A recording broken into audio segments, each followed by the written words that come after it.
Selamat berjumpa dengan Ibu Endang dalam pelajaran IPA kelas 5 KD 3.7 di semester 2. Nah, kita kali ini akan belajar mengenai siklus air.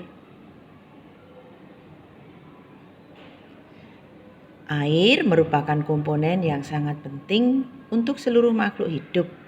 Selain untuk minum, air diperlukan hewan untuk menjaga suhu tubuh, mencari sumber makan, membersihkan badan, tempat hidup, dan lain-lainnya. Tumbuhan memerlukan air sebagai salah satu bahan fotosintesis, tentunya bersama CO2 ya. Manusia memerlukan air untuk minum, untuk makan, untuk mencuci, untuk apa lagi ya? Iya, untuk membersihkan ruangan, untuk melarutkan. Betul sekali. Air juga tersedia di berbagai tempat yang disebut badan air, seperti sungai, danau, laut, rawa-rawa, sumur. Nah, itu semua termasuk badan air.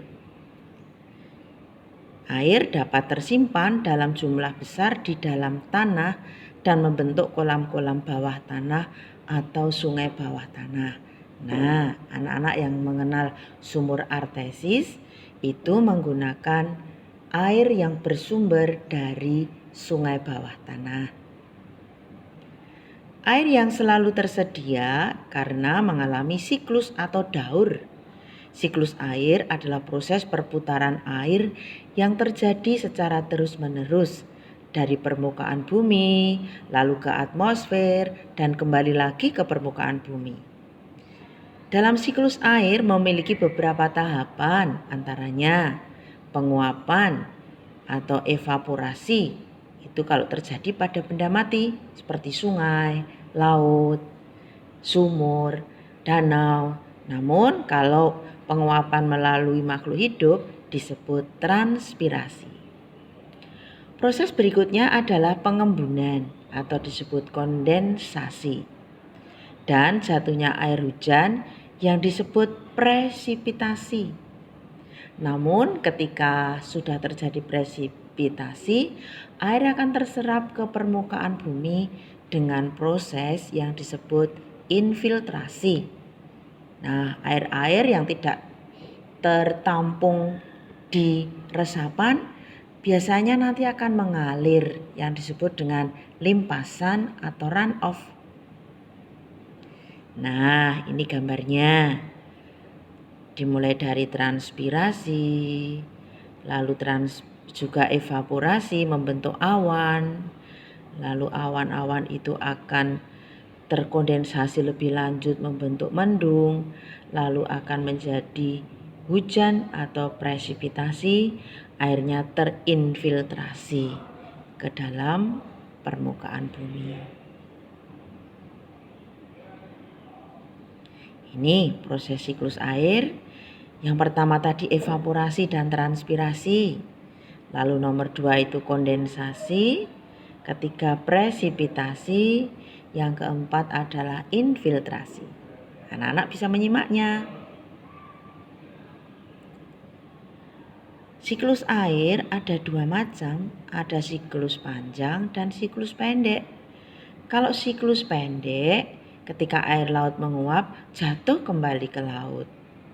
Siklus sedang, ketika air menguap, jatuh kembali sebagai kehujan di daratan dan kembali ke sungai melalui sungai. Kalau siklus panjang itu seperti yang kita lihat pada bagan tadi. Ketika air laut menguap, kembali sebagai kristal es yang jatuh sebagai salju, sehingga masuk ke sungai dan akhirnya kembali ke laut. Apa saja sih kegiatan manusia yang dapat memengaruhi siklus air? Nah, air yang masuk ke dalam tanah pada proses infiltrasi akan menjadi cadangan air di kemudian hari. Jika tidak ada hujan pada musim kemarau panjang, air yang tersimpan dalam tanah dari infiltrasi itu yang kita gunakan. Penebangan hutan secara liar tidak terkendali. Tidak memedulikan keseimbangan ekosistem akan membuat hutan menjadi gundul, sehingga hutan tidak dapat menyimpan air dengan baik. Cadangan air yang menipis karena daerah peresapan air yang berkurang akan mengakibatkan sumber-sumber air, sungai, dan danau mengering. Nah, mari kita lihat. Ada beberapa faktor yang memengaruhi air tanah. 1. Curah hujan. 2. Material bebatuan. 3. Kemiringan lahan. Keempat, keberadaan tumbuhan atau vegetasi. Pada musim kemarau, intensitas air yang menguap jauh lebih banyak dibandingkan saat musim hujan. Saat intensitas air yang menguap lebih banyak, air yang berada di permukaan dan di dalam tanah semakin lama akan semakin berkurang. Jika kemarau berlangsung lama, maka dapat menyebabkan kekeringan. Kekeringan dapat terjadi karena proses evaporasi, transpirasi, maupun kegiatan manusia.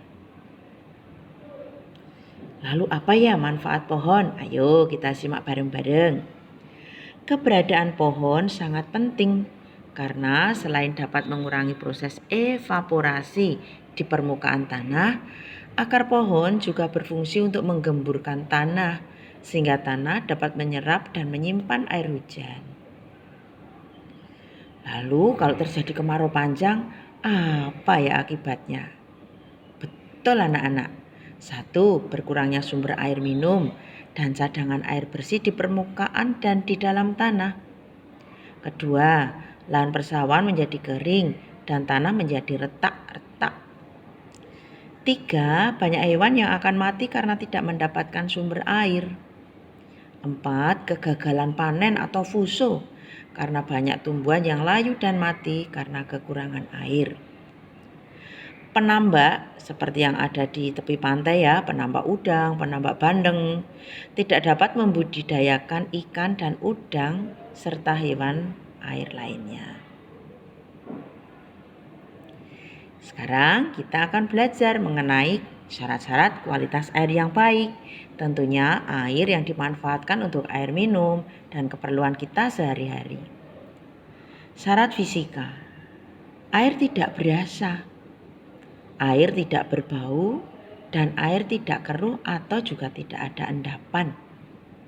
Kalau syarat biologi tentunya air yang sehat tidak mengandung bakteri patogen atau protozoa yang menyebabkan penyakit.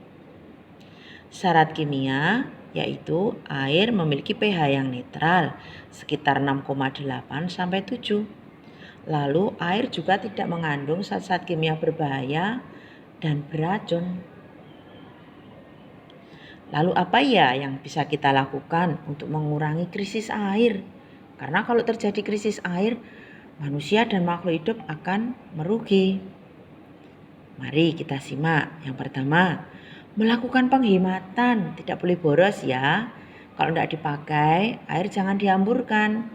Keran ditutup dengan baik supaya air tidak meluber kemana-mana.